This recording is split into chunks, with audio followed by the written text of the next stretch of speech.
Good evening, everybody. It's Bobby Python here. It is day 50 of 365, and we are going to go over Leviticus.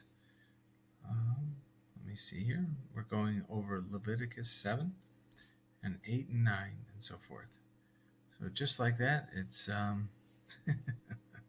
50 days in a row, folks. It's pretty funny when you say it that way, isn't it? It's gone by extremely fast. And so thank you, everybody, for taking the time to continue to join. Celicia, Cheryl, John, and so forth. It's it's been very quick. We only have 315 more days to go. Think about that for a second. It's pretty wild, right? So let me just copy this link real quick, and I will be right back. Hold on one second. So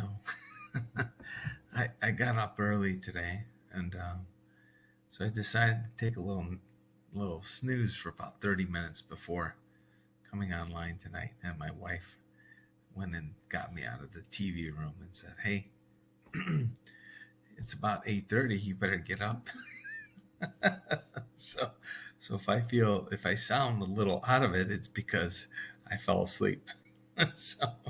So thank you for dealing with me, folks. I literally just fell asleep on the couch. It's been a long day, but it's been a very good day too. Hold on one second. And so it's pretty funny. It's funny how fast time goes by. Whew. Anyways, so let's go into Leviticus. This was actually an interesting day of readings. I have some things to share that I thought about when I was reading it. Hold on one second. Let's see here. So does everybody have a good day?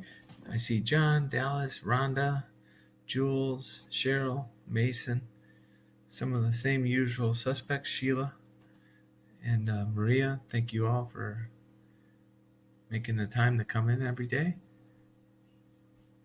So it's pretty neat. It's pretty neat to see everybody so committed to this as well, like Gretchen and Lashiva and Caroline, Dave, and so forth.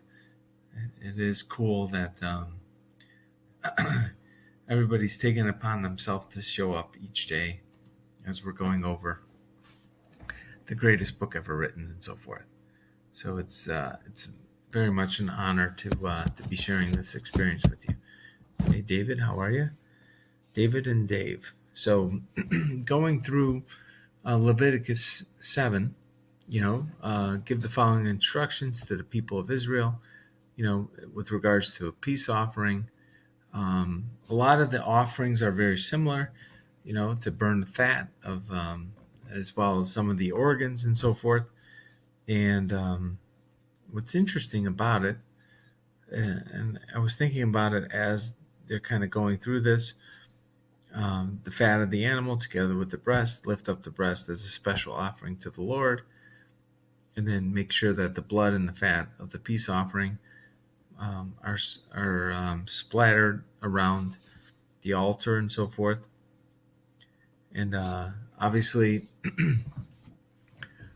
there are instructions for the burnt offering, the grain offering, the sin offering, and the guilt offering, which is interesting, right? Because it's like, okay, there's a burnt offering, then a grain offering, a sin offering, and a guilt offering. So, obviously if there's a sin offering and there's a guilt offering, there's two different types of concepts tied to that. What is it to sin, and what is it to feel guilt, and so forth. And so, the Lord gave these instructions to Moses on Mount Sinai, where he commanded the Israelites to present their offerings to the Lord in the wilderness of Sinai. And so, it's thinking about this concept of why even give up something? Why do you feel the need to give up an offering um, to a being, right, to God, who's given us life and holds dominion over us and so forth, and in particular to these different concepts of um, that you can say, why, the offerings sound extremely similar, right? If you take the time to read them and think about them, the offerings aren't that different, but the language is very slight. It changes just a little bit, but it changes just enough that you notice the difference, but not too much that it's entirely different. And I think I I think that distinction with regards to the offering is meant to make you reflect on what it is that is uh, what is transpiring, and so thinking about it from that yeah, I guess that perception, that concept, that you have a sin offering versus a guilt offering. If you if you sin, you did something wrong and you're asking for forgiveness. If you're guilty, if you feel guilt, you didn't do something that you should do, right? It's an interest. There's a fine line. Like if you're like, okay, I feel guilty, I didn't go to a birthday party, right? You didn't sin. You didn't like do something wrong. You didn't treat that person wrong by not going to the birthday party. But if you feel guilty that you didn't go to the birthday party, you should ask yourself, well, why is it that you feel guilty? And I guess the same concept applies to how God feels with these different offerings. There's a very clear distinction. I just want to focus on those two in particular. But um, if you if you know that you did something that God specifically asked us, or you in particular, right? You could break it down to us as a as a species, or us as a people. Um, you did something that clearly violated what God's rules are, and then when God asks you to specifically do something, so for example, you know, um, not going to, not keeping holy the Lord's day, right? So, like for example, Sundays, we know we should rest. It's a day of rest, and obviously, in the book of, in the Old Testament, if you didn't take the time to rest on Sunday, it's pretty harsh. like, but they could put you to death. So, I sit there and I think about that. It's like, whoa, these people are really intense. If you broke the deal with regards to what God wanted from you, you could be put to death for violating resting on the Sabbath. And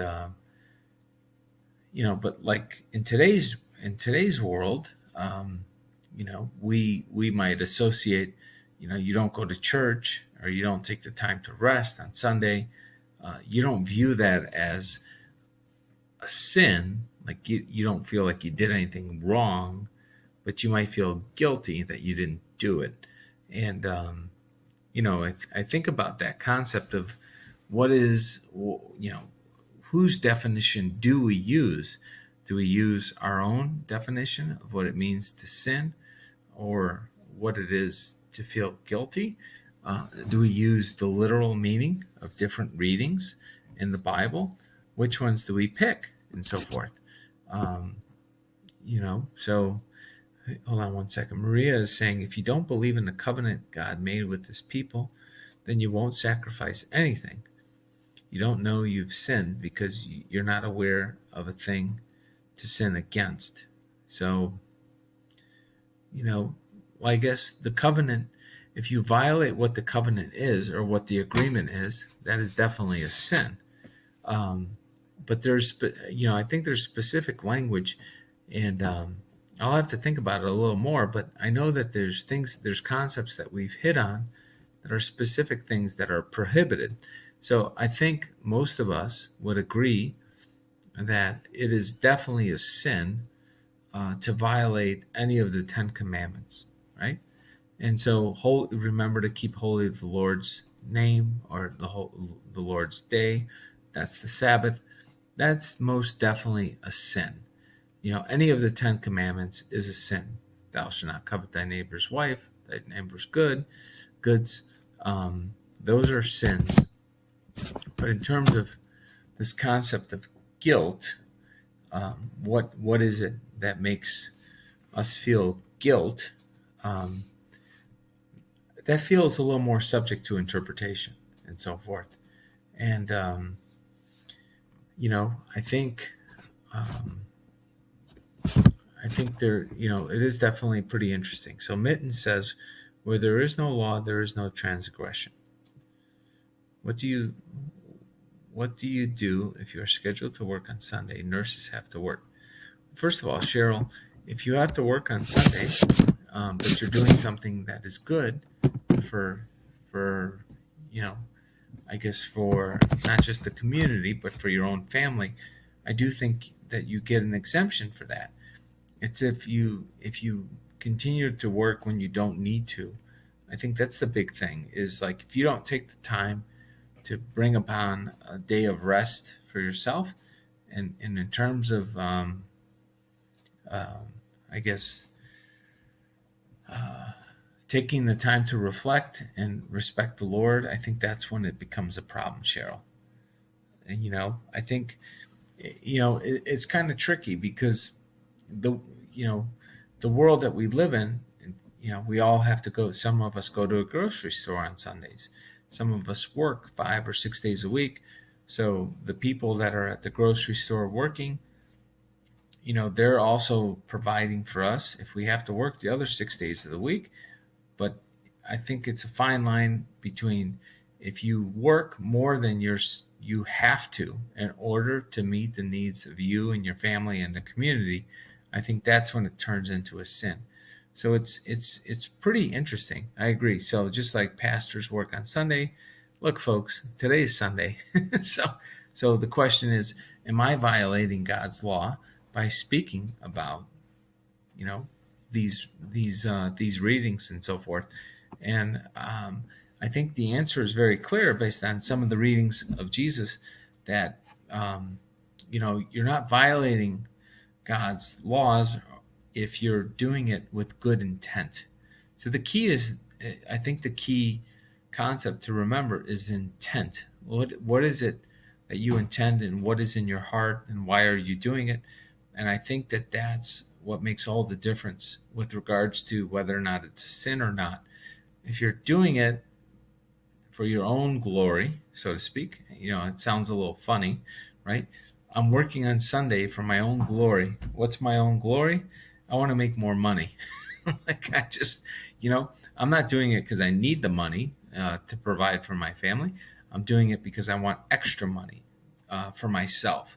And I think if you're doing something on Sunday for your own self, I think that the Lord would say, you're going a little too far, because Sunday should be a day of rest. You should take the time to spend with your family. You should take a time to rest for yourself. You should, as they've said, I guess in the Old Testament, your animals should have a day of rest. If you have, I guess animals in the fields doing work, oxen and so forth, plowing and so forth, slaves doing work, which that's a whole nother discussion, folks. But slaves did exist in the Old Testament. But everybody deserves a day of rest. And if God made the world in 6 days and could rest on the seventh, there's no reason why we can't rest on the seventh. So when we decide to go above and beyond what is necessary on the seventh day, I think that's what becomes the problem. Is, as Scott would say, the intent is the big issue, folks. It's what is your intent? Why do you need to do it? And so if other people among us, right, are not continuing, if they're taking the time to rest and be with their family and their friends, and you feel like you're gonna kind of work on Sunday to get ahead, you want to get ahead of everybody else, I think God has a problem with it. If you are not working on Monday and Tuesday and Wednesday, and you have to work on Sunday because that's what's needed, I think it's allowed. So that's the big difference, folks. So anyways, at least for me, when I think about the interpretation of why working on Sunday is such a big issue and so forth. So, going on to Leviticus 8, so Moses followed the Lord's instructions, and the whole community assembled to the tabernacle entrance. Moses announced to them, "This is what the Lord has commanded us to do." Then he presented Aaron and his sons and washed them with water. He put the official tunic on Aaron and tied the sash around his waist. Okay, so once again, the gold medallion. We talked about the gold medallion a few days ago with regards to the power of gold with energy, washing your hands and washing your feet to be more spiritually connected and so forth. As Elishiva says, the Sabbath is a good day to reconnect and refocus on God. I do agree with you, Elishiva, that Sunday should be that day, but I do think you can connect and reconnect and refocus on God every day. I make an effort every day to reconnect with God as I'm going to sleep. Simple enough. I'm going to bed. I meditate. I pray. I it sounds a little trivial. I say my Our Fathers, like when I'm going to bed. As I'm like winding down and I'm going to sleep, and I'm just by myself. I say my Our Fathers in my head. I think about, my Hail Marys, and I pretty much say them until I fall asleep. So, it's just a habit. I don't know if anybody else does that, but like for me, I think about my day. I just kind of like do a quick little prayer, and it's like, thank you for a wonderful day. Thank you for all the insights. If you can provide me with some insights when I'm dreaming tonight, please do. I do always ask. Like, it's one of those things they say, right? If you don't ask, you don't get. So I pretty much like to ask. I'm like, hey, in the middle of the night, you want to send me some visions or some things I need to see? Please do. In the meantime, Our Father who art in heaven, and I do my Our Fathers, I do my Hail Marys, and so forth. And so I don't just leave it for Sunday. Maybe I did when I was younger, but maybe this has changed with the times that we live in. That things are a little crazier. Obviously, having another child that's about to. My son is clearly alive. He's sitting inside my wife's belly right here, who's sitting next to me. But I sit there and pray for my son's health. That my son stays healthy. He makes a good arrival, like no complications and so forth. So, because my wife with our second child. She had a little bit of a complication, and without us knowing, the placenta didn't detach itself, and she had to have surgery. And in a different time and place, she could have bled out and died. That's how crazy life is, folks. That the technology being different today than it was 50 years ago, 100 years ago, I would have lost my wife. 100 years ago, 20 years ago, maybe. And I didn't, when we had our daughter, our second daughter, the hospital's like, don't worry, Bobby. We're like less than a mile away from the hospital. Maybe, I don't know, what are we, a half a mile away? Yeah, I mean, literally, we live like a half a mile away from the hospital. And so, since we live a half a mile away from the hospital, um, I asked him, I said, okay, well, is it okay? Can I leave? It's 2 in the morning, 3 in the morning. I don't want to sleep on the couch, folks. Like I said, I just told my wife, I'll see you in the morning. I'd rather go sleep in bed.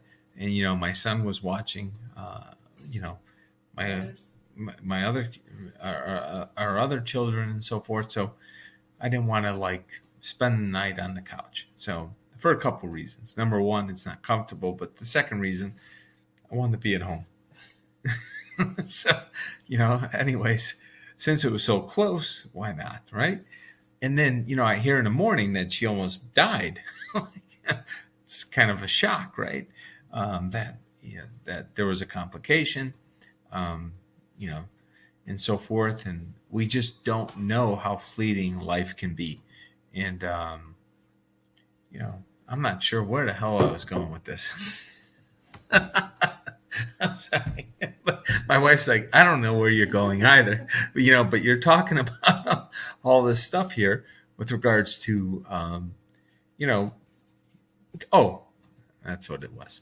When I pray, before I go to bed, and I think about all the things I'm grateful for, part of the things that I'm grateful for is not just what I have, and how grateful for all the things that I'm experiencing in the like in here and now.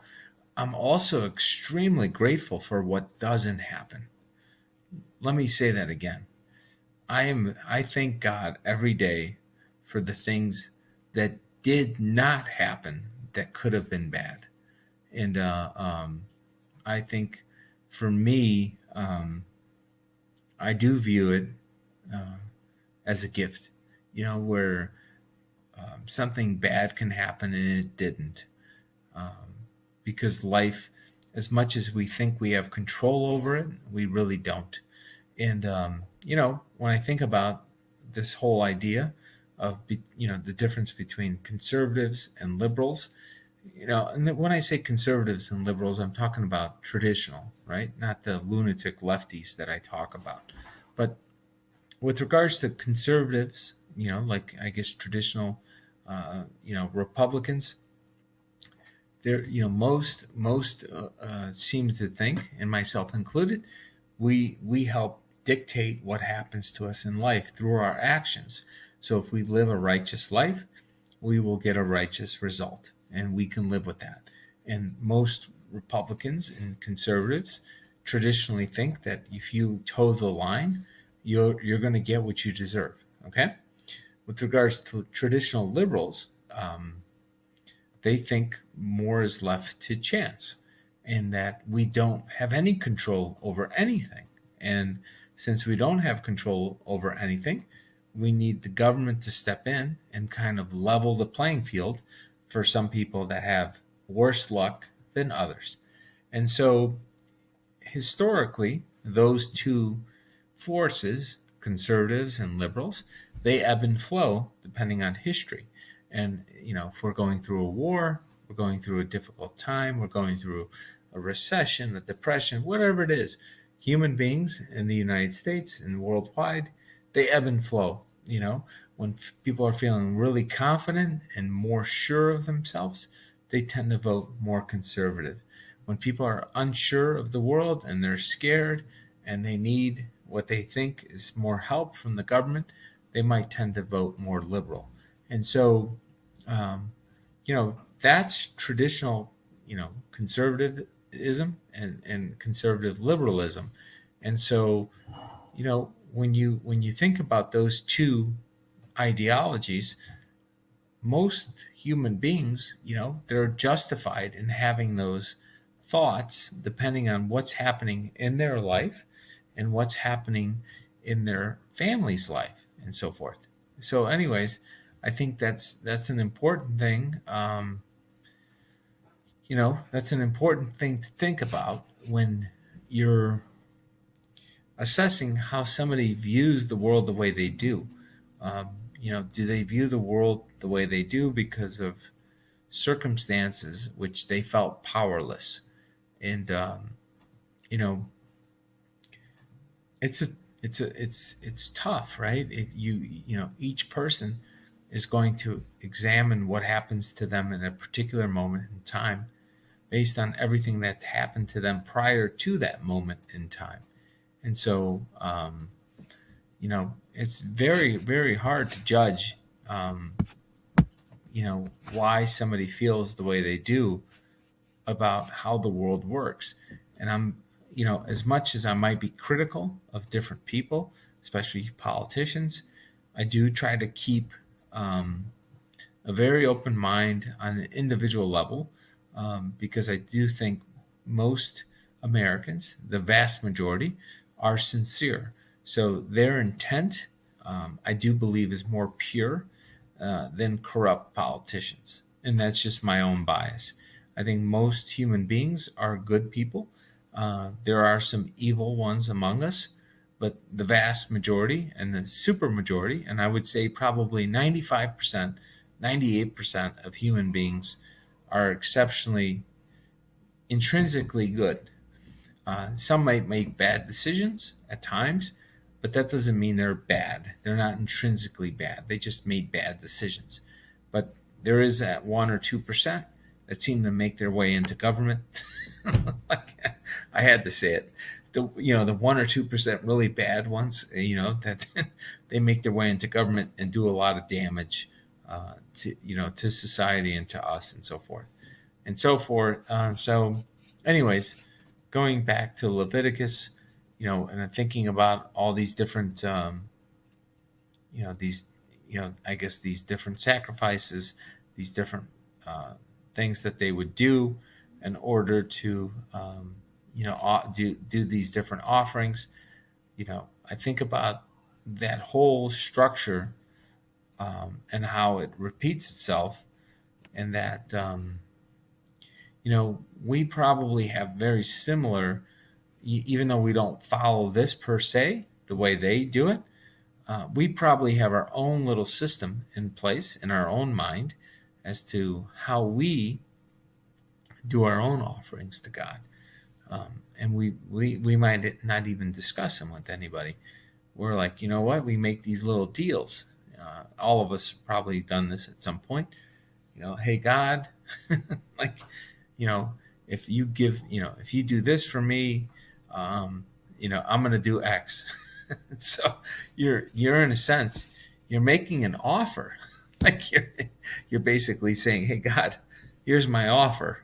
I'm going to do this if you do this. And so God's like, well, I don't care what your offer is. I still think you're supposed to do this.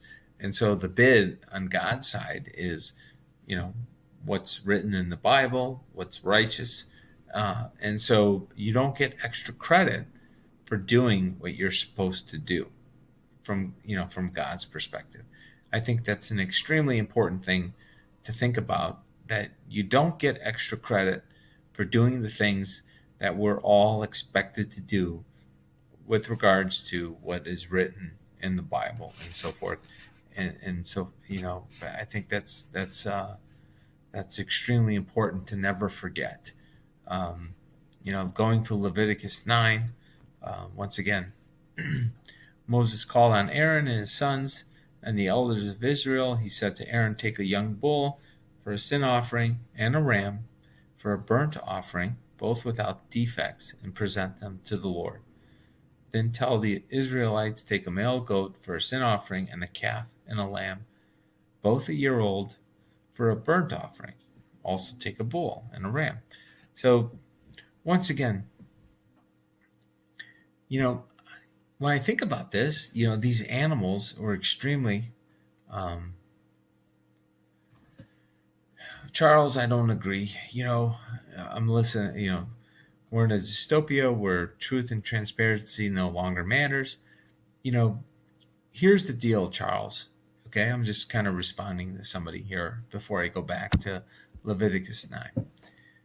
It doesn't matter that truth and transparency doesn't matter to 1 out of every 47,000 of us. We, the people of the United States, and we as a humanity, it does still matter to us. If it didn't matter to us, Charles, you wouldn't be here, I don't think, listening in. Why would you even bother to why would you even bother to be here, listening in on this broadcast, being here with other people that are listening to the broadcast? Clearly, people still do care and think about these issues, and I think all of us are trying to come up with ways to deal with the fact that power is being abused. And so it's extremely important never to lose faith and to continue to fight. Somebody gave me a really good example. I think it was in either chat or they wrote this out. Somebody, I don't know if they said it in chat or they sent me an email, and they said something about Poland. They said, it's interesting about Poland. Poland was stuck in the middle of Germany, and it's stuck in the middle of Russia. And it's gotten its ass kicked, folks. Like, for years, Poland's been there for over 1,000 years in Europe, in the center of Europe, and it's expanded. It was huge. It's one of the biggest countries in all of Europe and so forth. And then all of a sudden, it's one of the smallest countries in all of Europe. And then it gets back to a normal size. And one of the reasons why this has happened to the Polish people time and time again is because the Polish people do not trust government. They do not trust too much power in the hands of any individuals. They prefer the power be dispersed to the people of the nation and so forth. And so as a result, when other nation states, such as Russia, such as Germany, when they accrue too much power, they go in and kick the shit out of Poland. Like, I'm Polish, so I'm just telling you what happened to us. I've studied Polish history. I used to go to Polish school on Saturdays, and one of the things, I speak some Polish. I'm not as fluent, I guess, as people that are born in Poland, but I understand it when I hear it. I can't speak it fluently, but what I will tell you about, just Polish people in general is they're extremely stubborn. And the stubbornness is, we answer to God. And I think that's the one thing I've noticed about every Polish person in my own family, in people that I've met in Polish school and so forth, like other Polish people that, weren't my family. I guess we're part of the same culture. God matters first. That's it. It's like, what does God think? And that's it. That's our key barometer of how we live our life. And I don't think it's a coincidence, folks, that I happen to think, God first, 10 Commandments, U.S. Constitution. If we do that in this country, I do believe we will restore this nation to what its full potential is, and so forth. So I just want to point that out, Charles, because I do think we all crave justice and we all crave equity and fairness. And I think most of us, I can live with the results of the will of the American people when they disagree with what my view is in the voting booth, if it's an honest election. I think most of us would agree when we feel it's rigged or we're being cheated. We should rightfully be very angry and upset because we're living by the rules, we're trying to do the right thing, and we're being cheated anyways, and with no regard for what the truth is and what our will is and so forth. So, with regards to destroying the mainstream narrative and so forth, I do think that the way we destroy the corrupt narrative that's taking place is we just need to seek the truth on our own. We need to get involved. We need to step up and rebuild our communities from a grassroots level and so forth. And that if we do that, we will get back control, because the numbers are on our side. We have to take it back one community at a time. We can't get lazy, and I think that all of this that's been taking place in the past 12 months, past 18 months, 3 years, 4 years, whatever time frame you want to look at, we need to keep the momentum going and not get lazy again. We can't wait or think that somebody else is going to come and save us.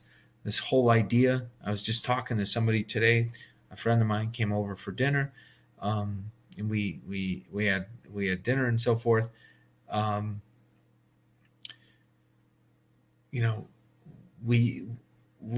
This whole Q movement, right? And I think I got labeled as one of these Q people, right? I have nothing to do with Q, folks. I do like to question things, I will admit that. But this whole thing, I had some reporters say, Bobby, you say where we go one, we go all. Are you part of this Q movement? I'm like, I'm not sure what you mean by what this Q movement and so forth. I know that I agree with the concept where we go one, where we all collectively go individually. That's where we're all going to end up, and how we unite and so forth. And so this is the kind of thing that we need to think about with regards to what is it that makes us unique as Americans, like what makes us special. And for me, what makes Americans special is our love of being able to decide and determine what happens with our lives and what happens with our families' lives, and that we aren't told what our path is and what our career is and what we're supposed to do. We all get to decide for ourselves. And even if it doesn't work out, it doesn't matter. It was our personal choice. And I think that's the key that we need to go back to. You have a right to share in the fruits of your risk taking, the fruits of your labor, if you if you're the one that owns up to it. You did what you needed to do. And there's this concept that people, they want the upside with none of the pain. And this is what the evils of communism are all about. Everybody gets a trophy in score, in sports and grammar school, without putting in the work. And nothing can be further than from the truth. You have to do the work. It just so happens some of us, myself included, I happen to love the work. And as a result of loving whatever I work on, I tend to do okay in my, respective field. And I think that most of us don't mind doing the work if we know that we will get an equitable return for our work. And just because we think we're going to get an equitable return doesn't mean we get it, but we still are okay with it if it was a fair process, that we didn't get what we deserved. If we did the work and we didn't get what we thought we were going to get, and we weren't cheated, we're okay with it. If we did the work and we didn't get what we thought, but we were cheated, we're pissed off. So there's a distinction I want to make, that we do know the difference. We can observe the difference as we go through the world and so forth. And so, that's what's going on, folks. So let's go to Mark 3 on that point. Then Jesus' mothers and brothers came to see him. They stood outside and sent word for him to come and talk to them. There was a crowd sitting around Jesus, and somebody said, "Your mother and your brothers are outside asking for you." Jesus replied, "Who is my mother? who are my brothers?" Then he looked at those around him and said, "Look, these are my mothers and brothers. Anyone who does God's will is my brother and sister and mother." So when you think about that, um, this is an interesting concept for me, folks. I tend to be, before all of this, this is obviously day 50, going through the Bible, talking to people, getting involved in politics, um, just expressing my concerns for things that are going to impact all of us. You know, I haven't really heard, uh, a lot of people refer to me as my brother, like, they say brother, all right, and I have, you know, both men and women saying, thank you, my brother, right, to me. And at first, when I was hearing those words, um, it was definitely different. I'm not used to it, right? I've been here 45 years, like on this earth, and I'm not used to hearing people talk to me that way. And, but at the same time, um, I'm talking about how we're all children of God and children, and so, you know, like it shouldn't come as a shock to me, I guess is what I'm saying. It's still, even though it's not a shock to me that they say it, it's still a shock, even though I'm saying that we're all children of God, because maybe because I'm not used to hearing it. I'm not used to hearing it from other people. Just because I've thought it and I do believe it, it's a different sensation or different thought when you hear other people say it back to you. And I agree with you, Jim. You are my brother in Christ, and so forth. Uh, it's not a new concept for me, Mittens. What I'm saying is, it's it's new to hear it. It's new to hear it from other people. That's what's different, and so forth. And so I'm not used to hearing it from others. I've always believed it to be the case, and I guess it is enjoyable, and I do appreciate it when I hear other people say that to me. But doesn't mean that it's not. It's still new, and what's the word?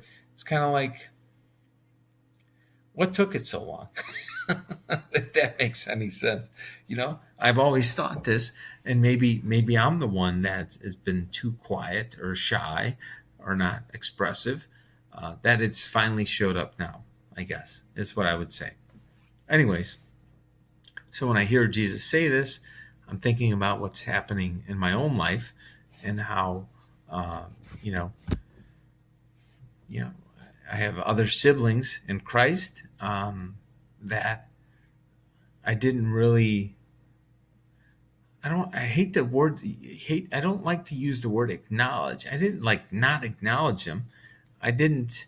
We didn't discuss it openly. That's a better word, or a better phrase. It's like we all knew that we're all children of God, and we're all kind of sitting around doing our own thing. We're living our lives with our family, but we didn't really talk about it. We didn't discuss it with each other. Um, um, that we kind of did it on our own. We're kind of like, hey, this is what I think. This is how I'm feeling. But we didn't really say, hey, we're all feeling this way. If that makes any sense. So that's kind of what kind of comes to mind when I think about this, with regards to brothers and sisters in Christ and so forth. That we're all part of the same family. We're all one part of one spirit in Christ. And I'm not sure why, who did that, who made us so uncomfortable to openly discuss how we feel, as one family with regards to these core principles that dictate so much of how we live our lives, for what it's worth. Um, Anyways, let's go on to Mark 4. So once again, Jesus began teaching by the lakeshore. A very large crowd gathered, and he got in a boat. Okay? He taught them by telling them many stories of parables. Listen, a farmer went out to plant some seed. As he scattered across the field, Some seed fell on the footpath, and birds came and ate it. We've heard this one, multiple times, folks. Other seed fell on the shallow soil with underlying rock. The seed sprouted quickly because the soil was shallow, but the plant wilted because of the hot sun and didn't have deep roots. Others fell on thorns that grew up and choked out the tender plants and produced a grain. Still others fell on fertile soil, sprouted, grew, and produced crop that was 30, 60, and even 100 times as much as had been planted. Okay? Anyone with ears to hear should listen and understand. Later, Jesus was alone. His 12 disciples, they asked him what the parables meant. You are permitted to understand the secret of the kingdom of God, but I use parables for everything I say to outsiders so that scriptures might be fulfilled. When they see what I do, they will learn nothing. When they hear what I say, they will not understand. Otherwise, they will turn to me and be forgiven. If you can't understand the meaning of the parable, how will you understand all of the other parables? The farmer plants seed by taking God's word to others. The seed that fell onto the footpath represents those who hear the message, only to have Satan come at once and take it away. The seed on the rocky soil represents those who hear the message and receive it with joy. But since they don't have deep roots, they don't last long. They fall away as soon as they have problems or are persecuted with believing God's word. The seed that fell among the thorns represents others who hear God's word, but all too quickly the message is crowded out by worries about life, the lure of wealth, and the desire for other things, so no fruit is produced. And the seed that fell on good soil represents those who hear and accept God's word and produce the harvest 30, 60, or even 100 times what was planted. Then Jesus asked them, would anyone light a lamp and put it under a basket or under a bed? Of course not. A lamp is placed on a stand where the light will shine. For everything that is hidden will eventually be brought into the open, and every secret will be brought to light. Anyone who with ears to hear should listen and understand. Pay close attention to what you hear. The closer you listen, the more understanding you will be given, and you will receive even more. To those who listen to my teaching, more understanding will be given. But those who are not listening, even what little understanding they have will be taken away from them. And when I think about, all of this that's being said with regards to where we are, how things, all these things that kind of happen and how we listen and how, I guess when we pray and when we think about these things, it's an ongoing effort, folks. You have to, it's the best way to describe it, from my perspective, or at least what I try to do and so forth, is, we don't really think about breathing, right? Breathing is a very interesting concept. You breathe involuntarily. We don't think about it. We just go about our day, and we're just like, we're breathing all day long, and we're still here. Because the moment we stop breathing, we'd be gone. We'd die. So breathing is involuntary. We don't think about it. We just go about our day, and we breathe on autopilot. But then there's times when we breathe by thinking about it. And we focus on our breath. We take the time to, examine how we're breathing. And so breathing can be involuntary, which it is 99% of the time.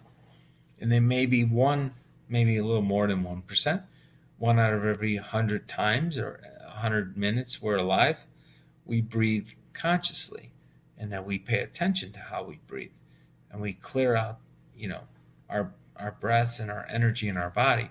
And so, I'm talking about this whole concept of breathing in relationship to what Jesus said, because we have a choice between which one we want it to be. Do we want it to be conscious or unconscious? Do we want to set up our lives to be a combination of the two, where we try to live the righteous path and we do the right thing, and so that it becomes part of Donna, you're funny, Donna. That's yeah, I did shave today. I'm glad that I'm glad that stood out more than the whole breathing concept. Just kidding. I'm just kidding, Donna. But with regards to you know breathing versus consciously versus not consciously breathing, that while we go through that process, we can have different experiences of the exact same thing. And I think that that's pretty cool to be aware of what's transpiring in ourselves and so forth. Anyways, that's my interpretation of Mark 4 on that point. For what it's worth, is that we have a decision to make as we go through this process, and the more we're aware of it, whether it's conscious or unconscious. That's funny. I don't have a perm onward. This is natural. No rollers. See that? Anyways, but it's not wiry like some people think. Some people said it was very wiry. Anyways, I just had to kind of break it up there and talk about my hair. But anyways, let's go to Psalms 37. The wicked plot against the godly. They snarl at them in defiance. But the Lord just laughs, and he sees their day of judgment coming. The wicked draws the swords and the strings their bows, to kill the poor and the oppressed, to slaughter those who do right. But their swords will stab their own hearts, and their bows will be broken. It is better to be godly and have little than to be evil and rich, for the strength of the wicked will be shattered. But the Lord takes care of the godly. Day by day, the Lord takes care of the innocent, and they will receive the inheritance that lasts forever. They will not be disgraced in hard times, even in famine. They will have more than enough. But the wicked will die. The Lord's enemies are like flowers in a field. They will disappear like smoke. The wicked borrow and never repay, and the godly are generous givers. Those the Lord blesses will possess the land, but those he curses will die. The Lord directs the steps of the godly. He delights in every detail of their lives. Though they stumble, they will never fall, for the Lord holds them by the hand. Once I was young, and now I am old, yet I have never seen the godly abandoned, or the children begging for their bread. The godly always give generous loans to others, and the children are a blessing. Turn from evil and do good, and you will live in the land forever. For the Lord loves justice, and he will never abandon the godly. He will keep them safe forever, but the children of the wicked will die. The godly will possess the land, and they will live there forever. Okay, so let's talk about that, folks. That's a lot to unpack. But, let's just say, when you think about our lives, let's keep it real simple. Let's assume we're wrong. Let's say there is no such thing as, I'm just going to be devil's advocate here. I'm going to speak on behalf of the devil, I guess. Devil's advocate. For people out there that don't believe in God and who think that God doesn't exist, let's assume for a second they're right. And they are right, and there is no God, and we should do whatever the hell we want. Pardon the pun, right? Because the devil exists, and we do what the hell we want. So we can create hell on this earth. And we just completely don't believe that anything good will ever exist outside of this existence. So we can take what we want. We can hurt as many people as we want. with no consequences. And that's just the way it is. Whoever has power can violate other people's rights. As long as you have power, there's nothing that can stop you. You have nobody to judge. You are the creator. You're the end. You're the judge of what you do, and you have no moral compass. And you're an atheist, and you're no different than the communist in the CCP. Okay, right? Holly. You're right. That's the government today. So you sit there and you think about that existence and that life. And what I would ask you is play that out. Play it out. Let's assume we all do that. None of us believe in God anymore. Every person around us no longer believes there is a higher power. There is no God. And that we all are, living in a world of no belief system, no right. We get to decide what's right, and we decide what's wrong, and all of us have a different definition, and then we all live among each other. What does that look like? How would that look if all of us started to do that? And how quickly would everything descend into utter chaos and literally hell on earth? How many of us would die, just starve to death? How many of us would get sick and have a lot of really bad things happen? Because in that world, you can kill whoever you want, you can steal whatever you want, you can commit adultery, you can rape, you can do whatever the heck you want in that world. And so that's one extreme. If you just play it out where everybody just thought as though they didn't have to do anything to examine, nobody had to do anything to, they had no responsibility. There was no accountability. That's the key. There was no accountability in this world that I'm talking about. And, then you ask yourself a question. Do you want, if that was the world, right? And you knew that there was no God. I want to play that scenario out. This is the world we live in, and there was no God. But then you decided, you know what? I want to believe that there is a God. So even for people that don't really know, they don't know it because they've never communicated directly with God. And they're not open or receptive to communicating directly with God, but they just felt, you know what?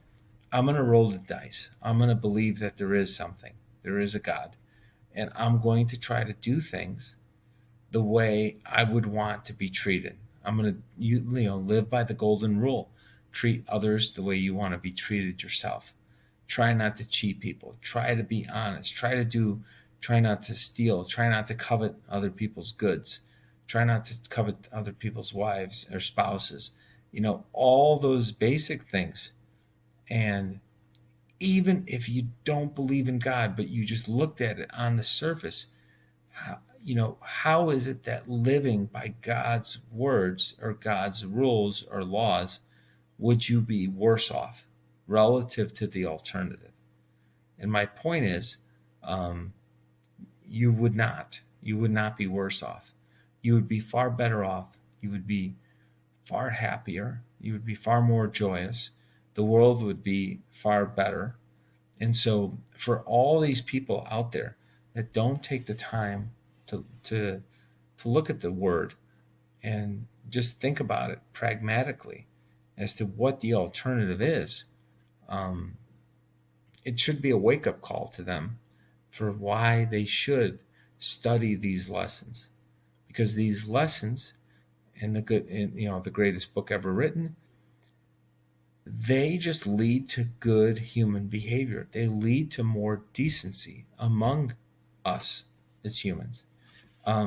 This is 50 days in, folks. And, I've been very critical of various Democrats. Anybody who knows me, I happen to be very conservative. And I do believe there's a lot of evil people in the Democratic Party. But what started to happen as a result of doing this, talking about the Bible, reading these passages daily, thinking about it, um, you know, I definitely come to more of a realization or awakening or whatever you want to call it, where there might be a lot of really good people that are stuck. You know, like I said about the Chinese, there's a lot of communists that are evil, but there's a lot of people that are stuck in communism. They have no choice. They're enslaved by evil people, and you know, it's not my place to judge those people that are stuck. But what it is my place to do is to try to explain to people why it's evil, what they can do to maybe get out of that evil cycle, and try to keep it positive. And the same goes for Democrats. So, I understand the intent of a liberal, a traditional liberal. Traditional liberals I do believe, if you look at the root of what a liberal used to be, um, they do believe that um,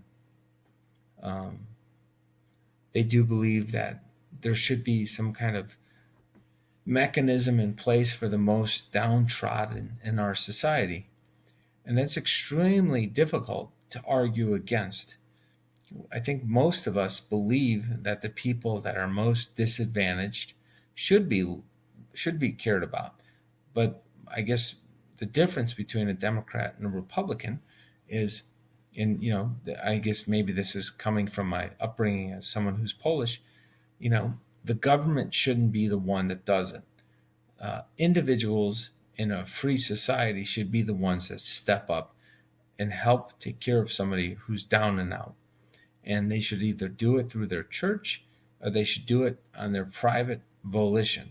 But the government should not be involved, because when the government is involved, it doesn't put a timeline on it. It doesn't give an expiration to it. And the best example I can think of, if you have somebody in your family that's fallen on hard times and they say, "Hey, Bobby, I need a place to stay." And you say, "Fine, I have an extra room. You can stay here for a month, 2 months." And then, but you got to go get a job. And then they come into the house and they're here for a month, but they're not doing anything. They don't look for a job. They're not. Uh, they're not helping clean, help make meals, something. They got to do something. They just sit there. So at some point, private individuals, most of us would probably agree with this. You'd be like, you got to get your ass to work. I'm not going to sit here. I'm not going to go to work, and you're going to sit here and live for free with doing nothing. You don't contribute. You're not working. You're not helping clean. You're not helping cook. You're not helping with any of the chores, whatever. So we kick them in the ass and say, you got to do your part. And with the government, there is nobody doing that.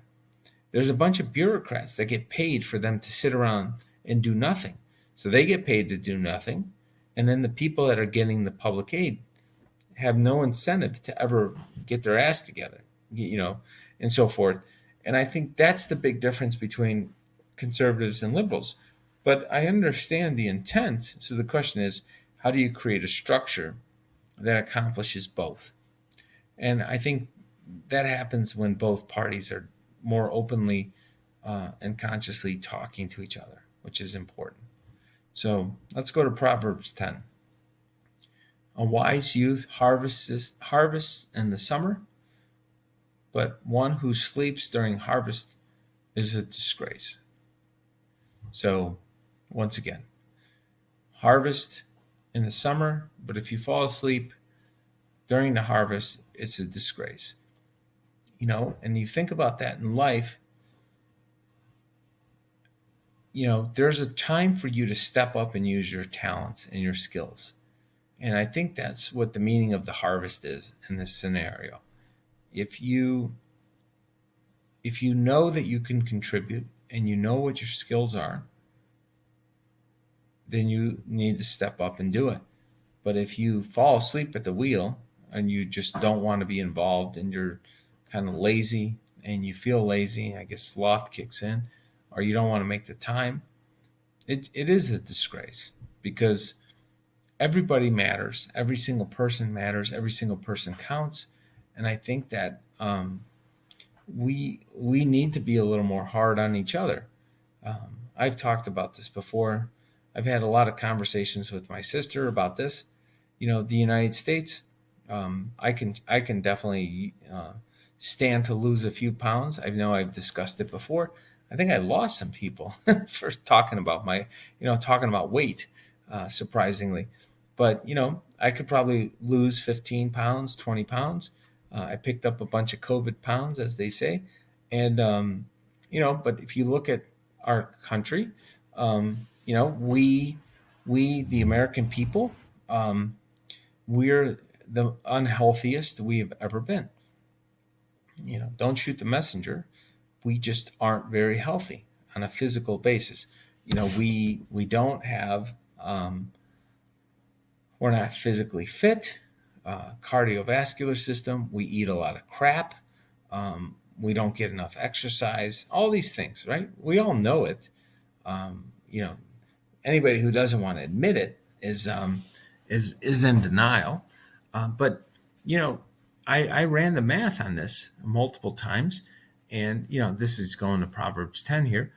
And the average American worker, there's 150 million people in our workforce, and our cost of healthcare in America is like twice what it is in Europe, and at least 2.25 times as high as it is in Japan.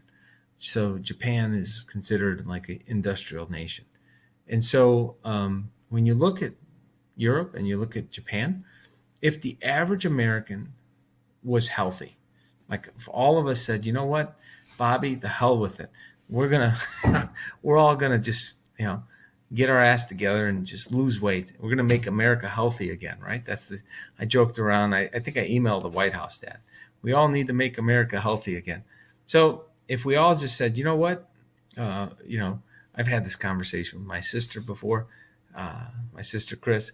She's like, Bobby, you look like you're picking up a few pounds, right? She was like, you need to cut a little bit.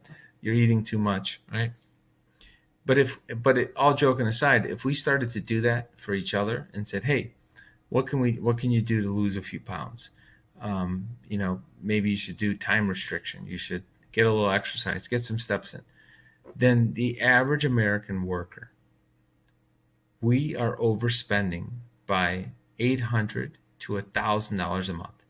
So if I told you that you can, if I told you that if you got physically fit, you and Americans in general, if we all just got fit together, that on average, the average American that works would make an extra $200 to $250 every week. Would that be worth it? It's a real simple question. Is that worth an extra $5 an hour? Is it worth an extra $6 an hour? So if the average American made an extra $5 or $6 an hour, all of us, every single American in this country made an extra $5 or $6, would that make a difference in your life? Would that make a difference for your family if you made an extra $1,000 a month? Would you have more energy? Would you sleep better? And so, anyways,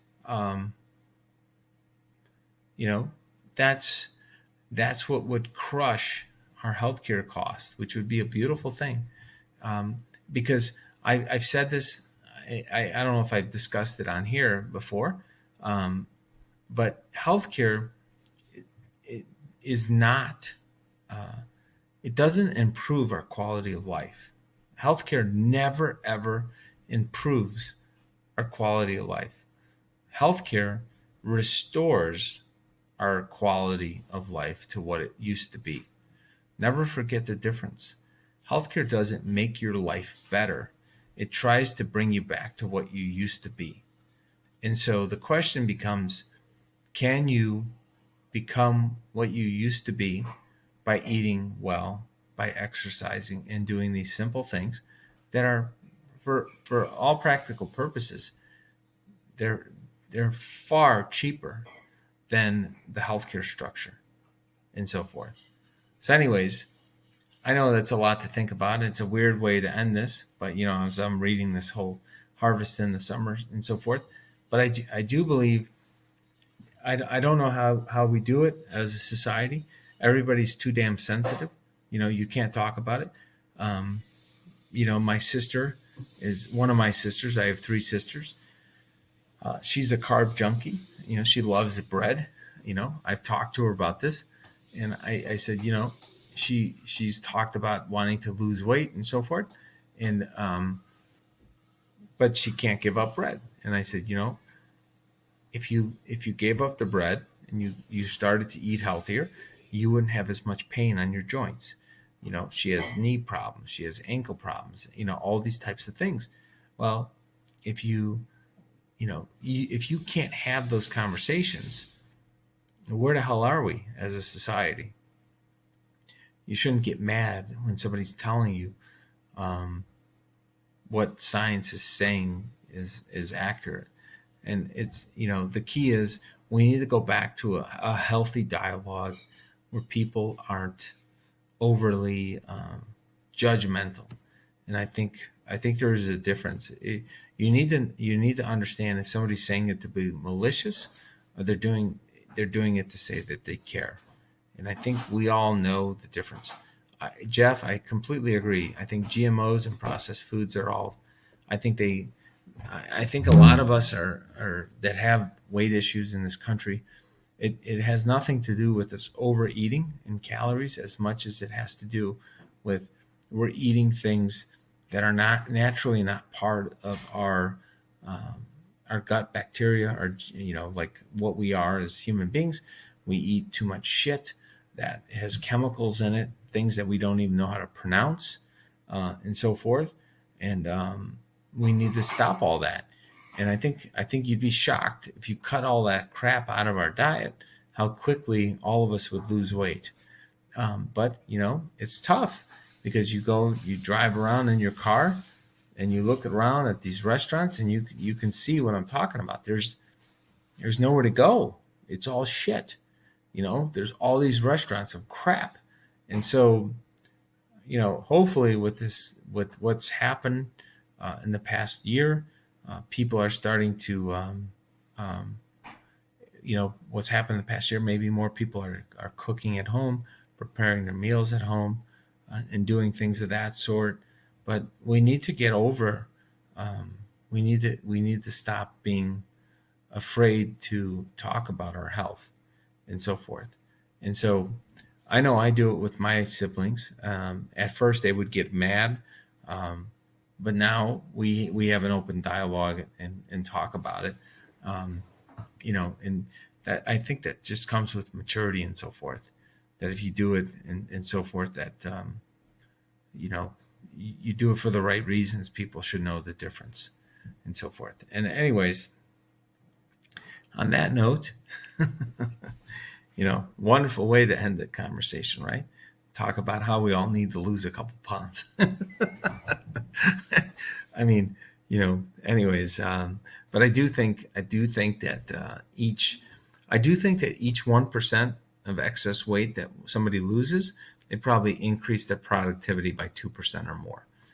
I have no mathematical proof of this, folks. This is just a hypothesis, but I do think that if our brains consume 20% plus of our oxygen, and we get more active and we are healthier, our brain processes information better, we have more energy when we walk around and do things.